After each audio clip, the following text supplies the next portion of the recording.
Hey, Center Church, this is Tom Sperlich here. We're sending you a handful of videos, one each day, in the hopes to encourage you, sometimes give you some practical advice.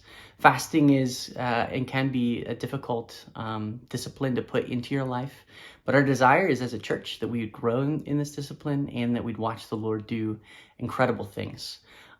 So the question that I kind of want to address or to look at with you is what can I tell others about fasting? How do I communicate with others? Or are there any things to think about when I do that?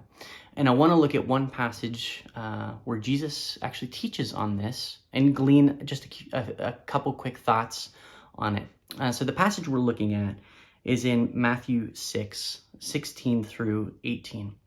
And Jesus says this very directly, teaching on fasting. He says, "Whenever you fast, do not put on a gloomy face as the hypocrites do, for they neglect their appearance so that they will be noticed by men when they are fasting. Truly, I say to you, they have their reward in full. But you, when you fast, anoint your head and wash your face so that your fasting will not be noticed by men, but by your Father who is in secret. And your Father, who sees what is done in secret, will reward you." So if you think about what Jesus is teaching here and answering the question, should I tell other people that I'm fasting? Should I communicate that to others? The answer seems to be clearly no. Don't do that. In fact, keep it secret, keep it to yourself.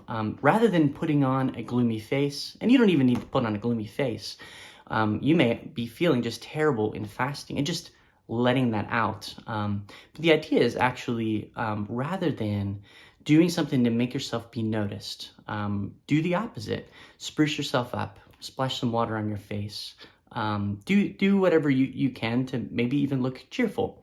And the idea isn't that you're betraying something that's not true about you to others, but rather the motivation of your heart. And this, it really comes down to, why am I doing this fast? Am I doing it to get the attention of others, to garner their opinion of me, to think highly? Man, he's fasting. That's incredible, right?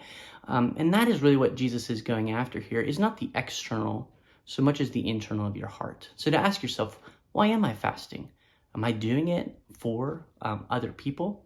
If so, Jesus says that all you will get is exactly what you're looking for, the approval of others. But a fast that the Lord wants us to do is not for the approval of others, but is for Him. And in that sense, rather than drawing attention to yourself, He says, just be quiet about it. And don't broadcast the fact that you're fasting. But I do want to throw a caveat in there. This is not a hard and fast rule that you can't tell others that you're fasting. I think it is completely appropriate to communicate that. Jesus is really going after your heart condition, your motivation. Why are you doing what you're doing? In fact, Jesus fasted for 40 days in the desert.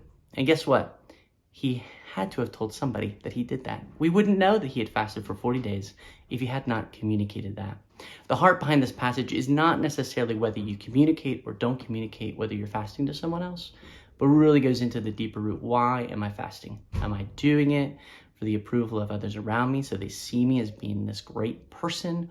Or am I doing it because I'm seeking the Father's face and I want to pursue Him and His love and His movement in my life? That is the answer that we hope that you'll have and that we want to pursue together.